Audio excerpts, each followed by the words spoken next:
watching Shalom TV, celebrating Jewish culture. Funding for Shalom TV has been provided by the following.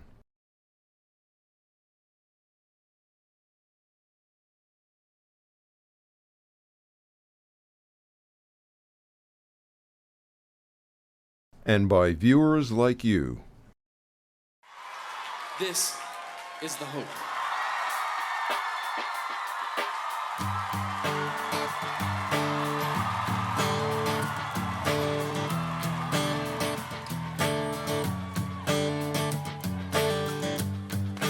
This is the hope. The hope is still real. A Jewish home in Israel. This is the time we stand as one. If not now, when? We must be strong. Our hearts turn to the east. This is the hope that holds us together. Hatikvah, the hope that will last forever. This is the hope that holds us together. Hatikvah, the hope is still real.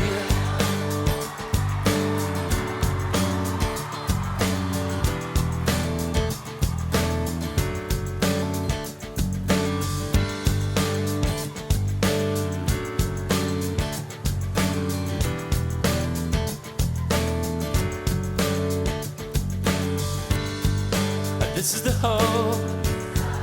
The hope is still real. A Jewish home in Israel. This is the time we stand as one. If not now, when? We must be strong. Our hearts turn to the east. Yeah, this is the hope that holds us together.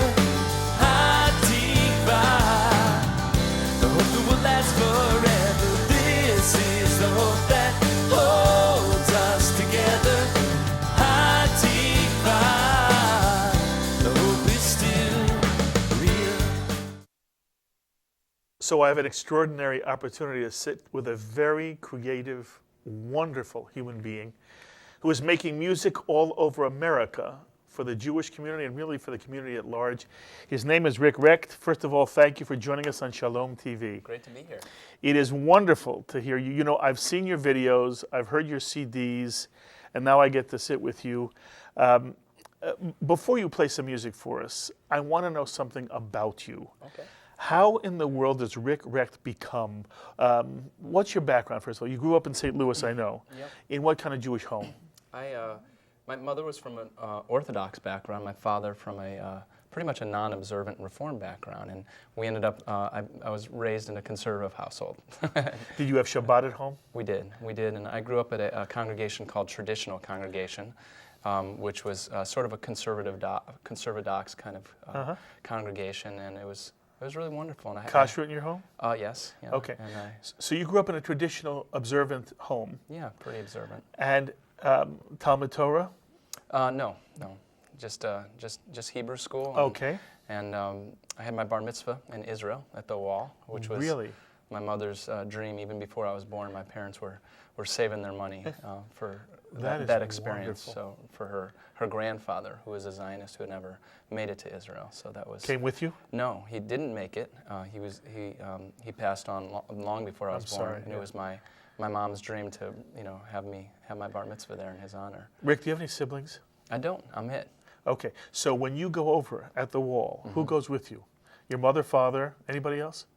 You know, my mother passed away several years ago, and when we went for my bar mitzvah, my mother, father, and my tutor, my Hebrew tutor, were there, and my bus tour group were there, which was wonderful. They were my family. But now when I go, everyone's with me. That's how I feel. I feel like there's generations of people with me. My grandfather, who I never met, my mother, who's I feel everywhere now, and just the Jewish people. That's lovely. It's an incredible experience. What was your mother's name? Hannah. Hannah. Yeah. Okay. And your father's name? Robert. Robert. Yeah. And do you remember being at the wall when you were 13 years old for your bar mitzvah? Oh my gosh, yes. A vivid experience. What was it like? What do you remember most? You know, it was overwhelming. What I remember were the emotions of the people around me. Actually, I remember this group of people who had just met a couple weeks ago who were on our bus, and when you do those kind of tours, you really become family.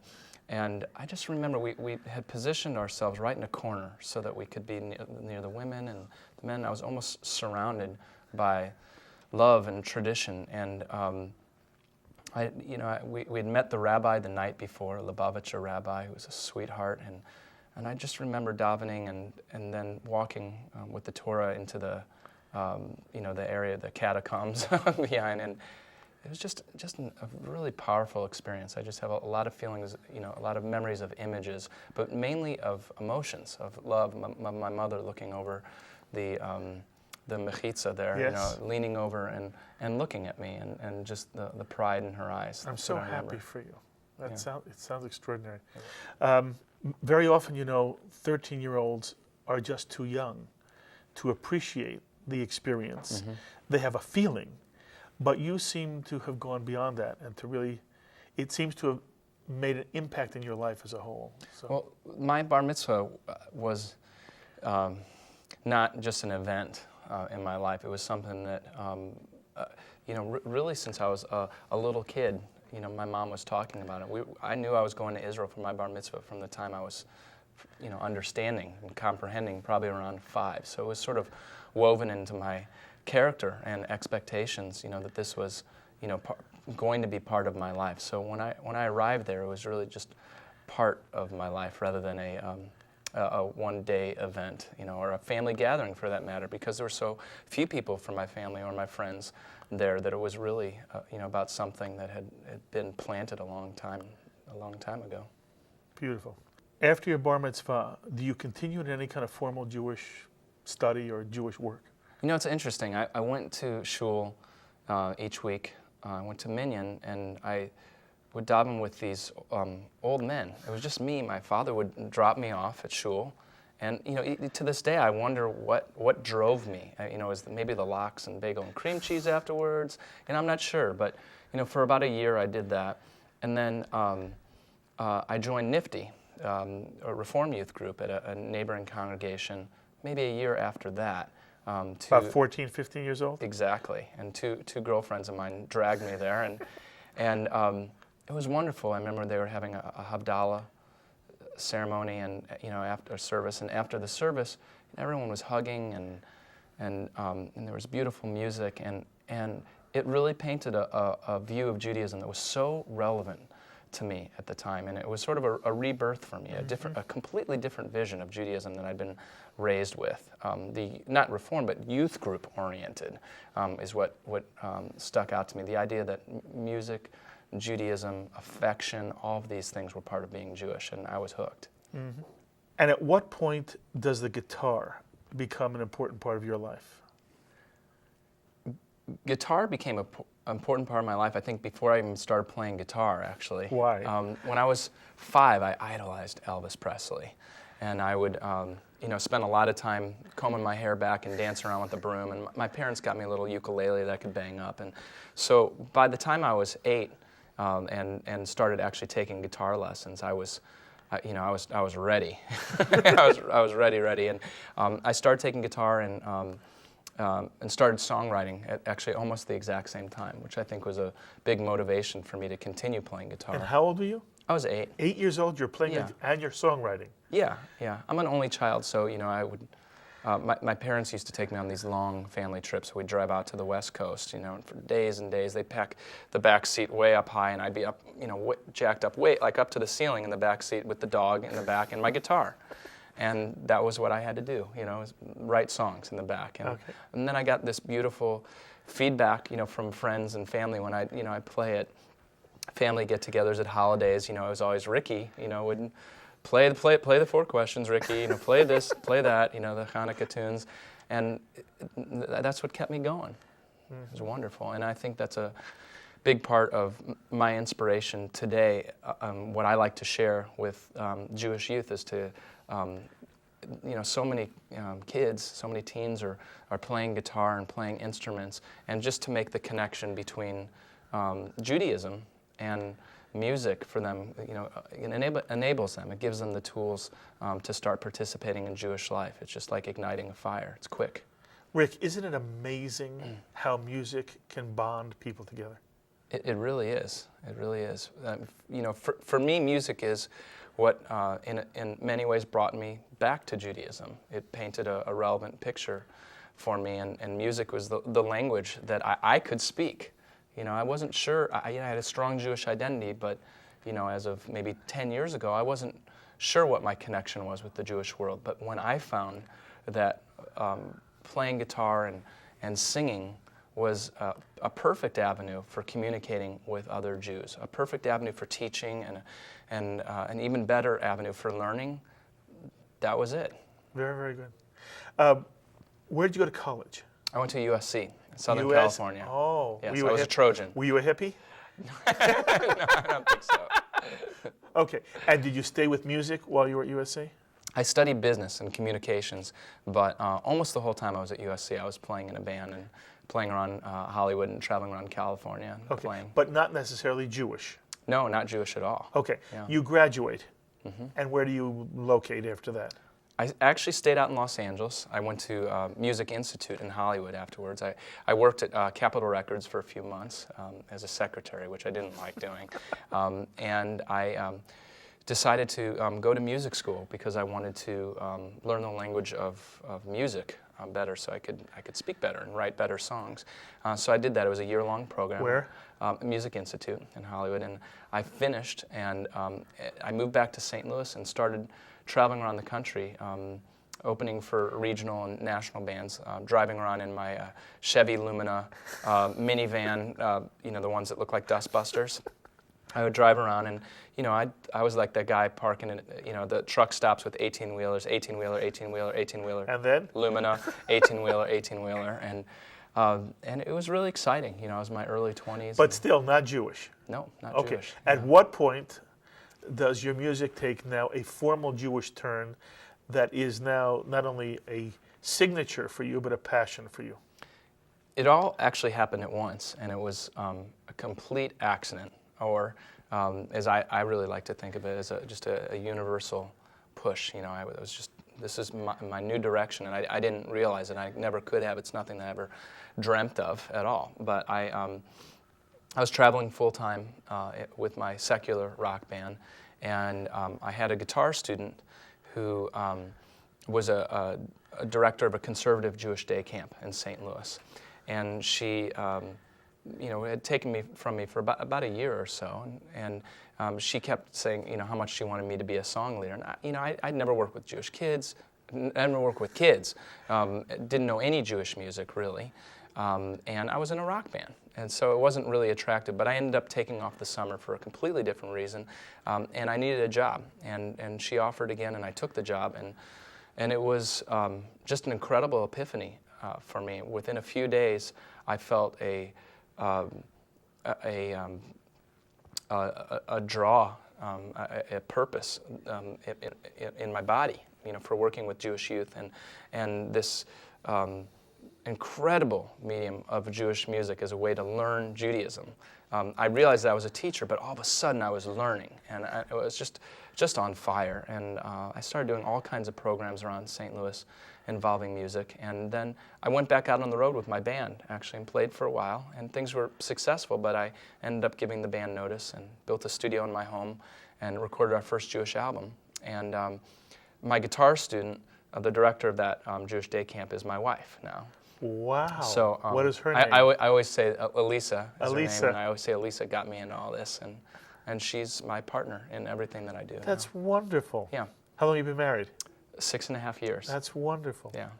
Do you mind telling me, as we tape, how old you are? No, I'm 36. You're 36. Yeah. So roughly, as you became 30, Yeah.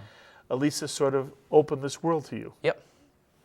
That is wonderful. Do you remember the first Jewish song you created in this period of your Sure. life? What was it? It's called Yeh Shalom.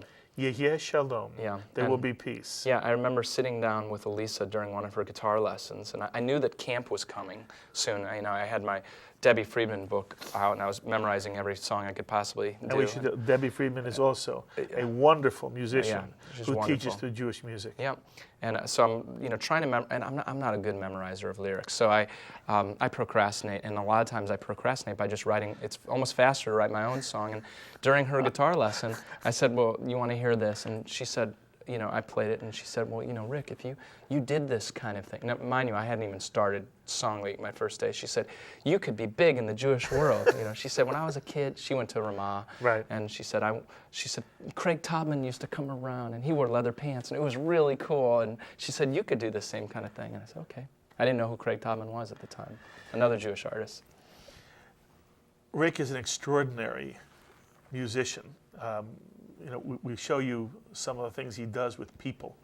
But what I would love you to see is some of the music that he has not only recorded, but that it comes from his soul. So what I want you to hear right now is Rick Recht doing his very first Jewish song, Yeh Shalom, There Will Be Peace.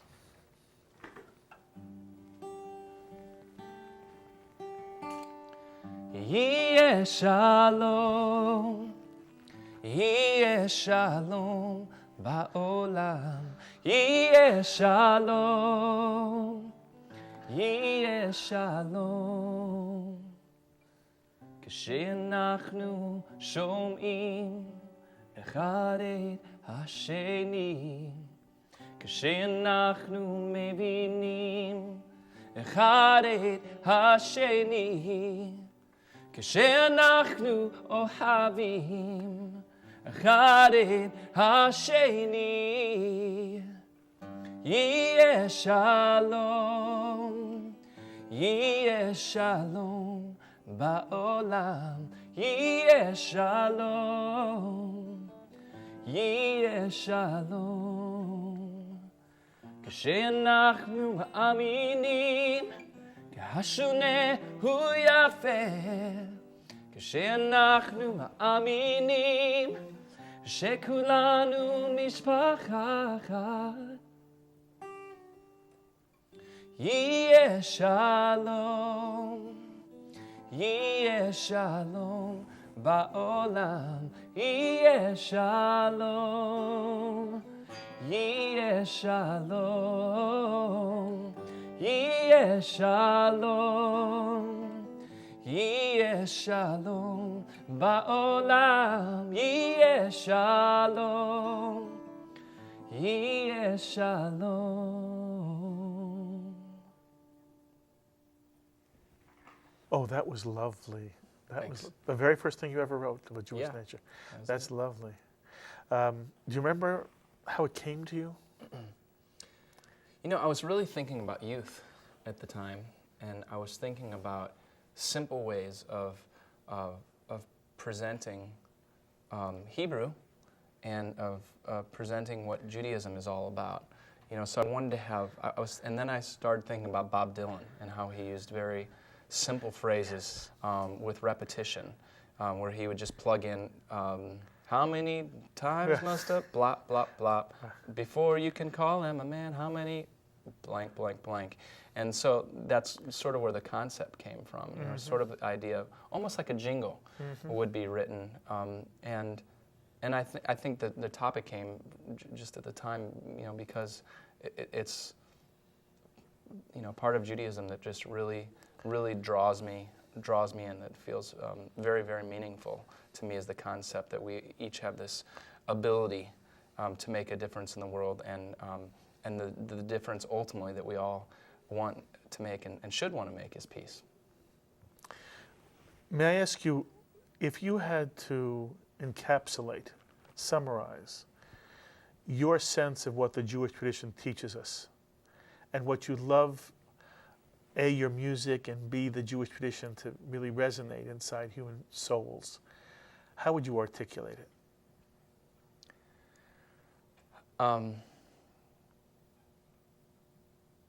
I just, sort of like what I was just saying, I just feel that Judaism is alive.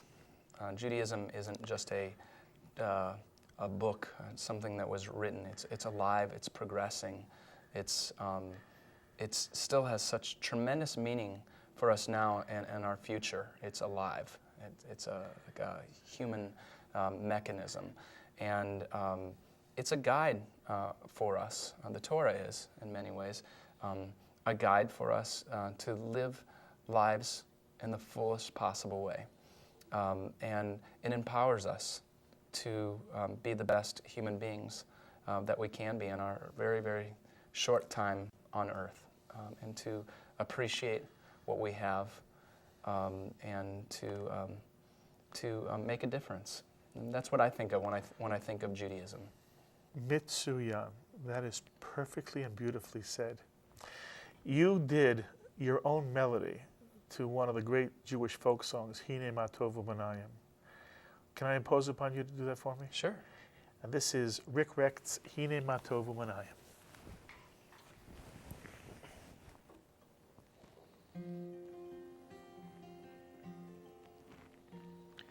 Hine ma tovu manayim, shevet achim gam yachad. Hine ma tovu manayim, shevet achim gam yachad. Hine ma tovu manayim, shevet achim gam yachad. Hine ma tovu manayim, shevet achim gam yachad. Hine ma tovu manayim, shevet achim gam yachad. Hine ma tovu manayim, shevet achim gam yachad. Oh, so lovely. That's Thanks. lovely, lovely. So I've seen, these videos, and young people, boys and girls, seem to thrill to what you do. You do a Shabbat service. I've seen you, on a stage where they're simply singing with you, which must be an enormous kick for you when not only do you sing to them, but when they sing with you, yes? Oh, yeah. I mean, That's what really got me. isn't it? That's what got me into Jewish music. People a lot of times ask me, what's the difference between, secular music, regular music, they call it normal music, and Jewish music? And I say the difference is that the music is interactive. The purpose of Jewish music is for people to sing it together. Hine ma tovu manayim, shevet achim gam yachad. Hine ma tovu manayim, shevet achim gam yachad. Hine ma tov, hine ma tov, ya la la la, ya la la la la. Hine ma tov, hine ma tov, ya la la la, ya la la la la. Hine ma tovu manayim, shevet achim gam yachad. Hine ma tovu manayim, shevet achim gam. Hine ma tovu manayim, shevet achim gam yachad. Hine ma tovu manayim, shevet achim gam yachad. Every voice, hine. Hine ma tov, shevet achim gam yachad. Hine ma tov, shevet achim gam yachad. Hine ma tovu manayim,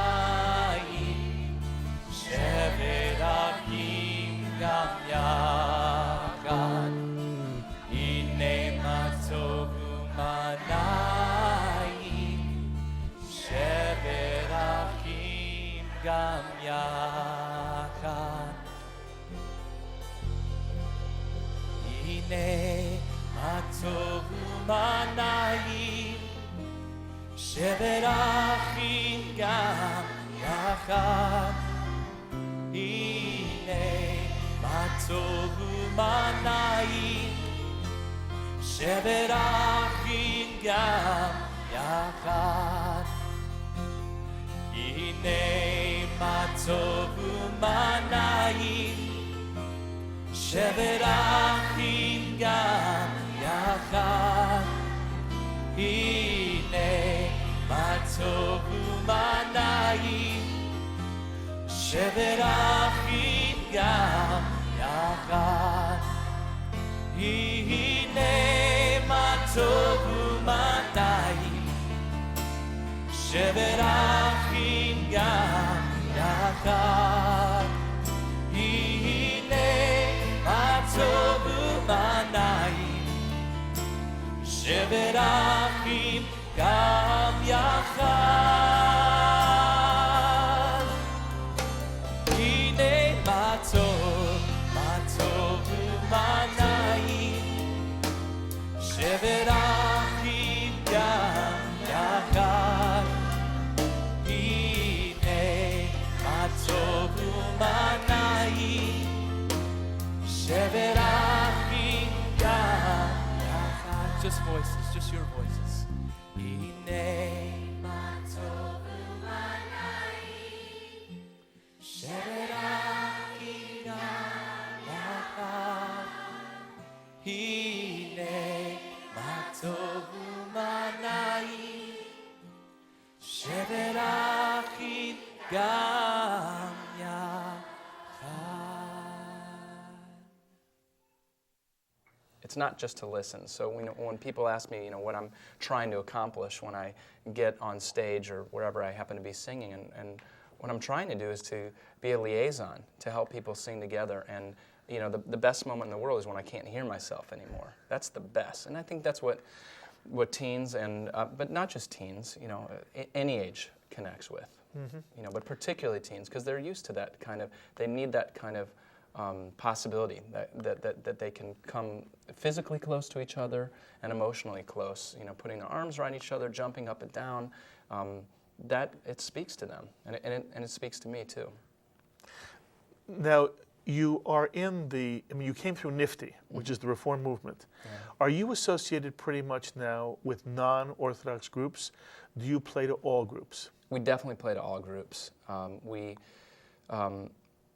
We do, as you mentioned, we do a lot of Shabbat services. We do sweaty jumping up and down teen rock concerts. But the majority of what we do are family concerts, Jewish community concerts. So we're playing in situations that are cross-denominational, trans-denominational. We've got Orthodox, Reconstructionist, Reform, Conservative all together, which for me is sort of like the dream come true. Mm-hmm. It is the model that we're all striving for, and it is the proof of the pudding when it comes to music being a way that we can all celebrate together. There's a lot of reasons why different denominations don't come together, but when it comes to music, we can all do that. That's very lovely. And to be part of that is a wonderful opportunity.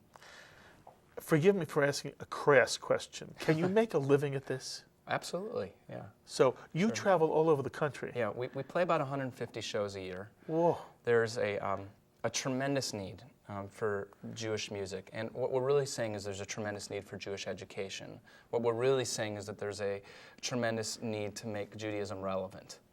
Not a need that hasn't always existed. It has always existed. But with the rise of communications, in terms of internet and, all the cell phones, all the ways that we have to use music now, I think the Jewish world is more than ever looking for people who will bring it to the congregations. So, okay, so there's a lot. There's a lot. There's a lot out there. You are in touch with, in some way, you have the pulse of the younger generation. Within the American Jewish community, there is an enormous concern that the next generation is going to be lost. Now, on the one hand, that's been a continuing worry of the Jewish people, but the rate of assimilation is very high, and the rate of intermarriage is very high, and the extent to which there seems to be a greater sense of drift from the Jewish tradition. I want to know Rick Recht's experience. To what extent do you see this to be true? To what extent is your music in some way bringing you into contact with a different element of the young people within the Jewish community today? Sure. Well, statistics are sort of a global picture, and then there's my reality, which is living and playing in the Jewish world, and I'm most often playing with people who want to be there. I'm playing with the affiliated. I'm playing with people who feel some sort of connection, or who are on the periphery and happen to be drawn in because a Jewish rock star is coming to their town, that kind of thing. That's about the only thing that would pull them in. So, what's going to happen in the next generation, we'll have to look at the statistics next generation to see. What I see happening is, or I see a necessity for us to be very aggressive about the ways that we reach out to our youth, that the media that we choose. We have to be very smart and as always, but in particular right now, work with a lot of intention. The media in our time is intense, and so it's a choice. More than ever, youth of all denominations have a choice.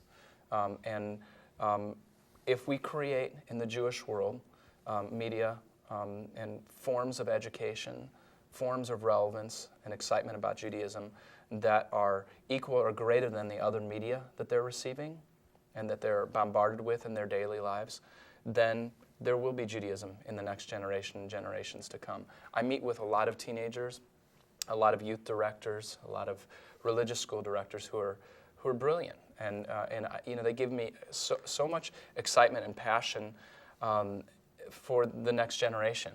These are our leaders. I mean, the new rabbis who are coming out right now. A lot of them were in camp when I first started playing it, and these are really neat people who have a lot of great ideas. So I've got a lot of faith that there's a lot of possibility for our future. But like I said, we've got to work hard. We can't relax now. You've done a couple of soft songs. You are a rock Jewish musician. You wrote a song, The Hope. Yeah. I want you to do that for us now. It's a loud statement about what we as a Jewish people wish for the future. I'd love you to do it for Shalom TV. You got it.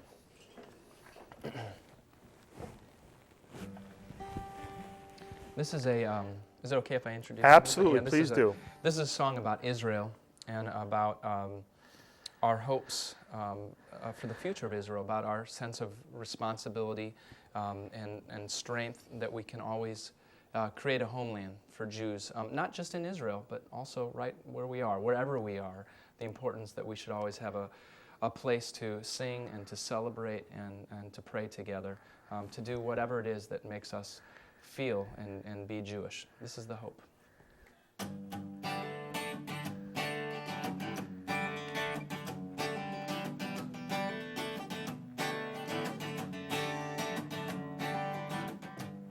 And this is the hope.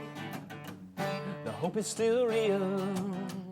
A Jewish home in Israel. And this is the time we stand as one. If not now, when? We must be strong, our hearts turn to the east. This is the hope that holds us together. Hatikvah, the hope that will last forever. This is the hope that holds us together. Hatikvah, the hope is still real. This is the hope. 2,000 years, pray for freedom, pain and tears. This is our faith. This is our voice.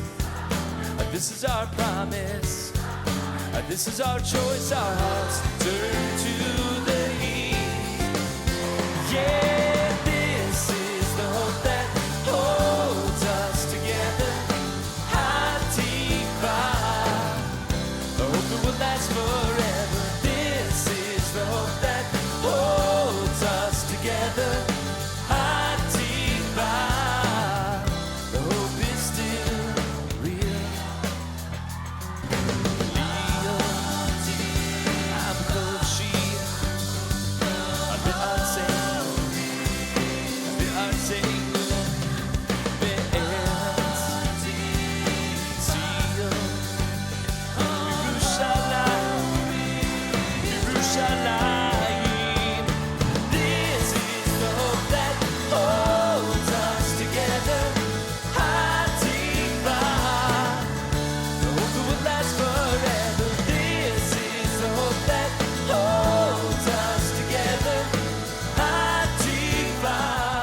This is the hope that holds us together. Hatikva, the hope is still real. And this is the hope is still real. A land of peace in Israel.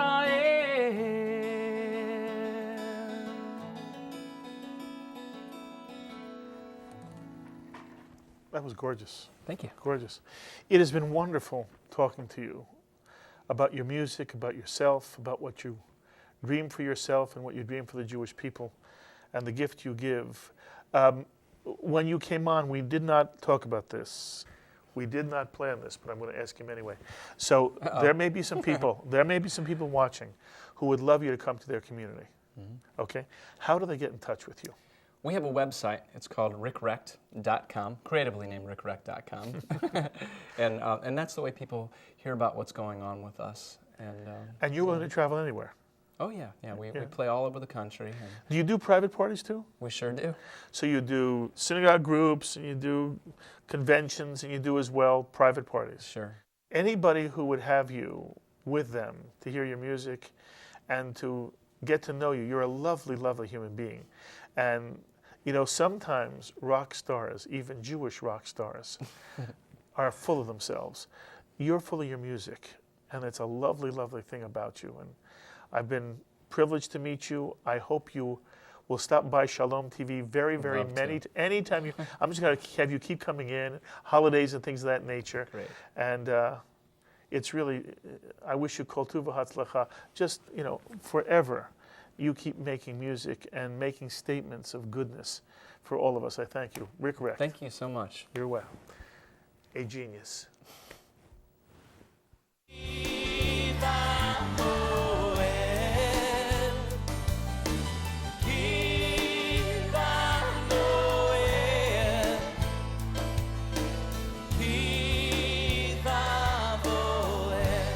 Just voices, every voice. Ya la la la.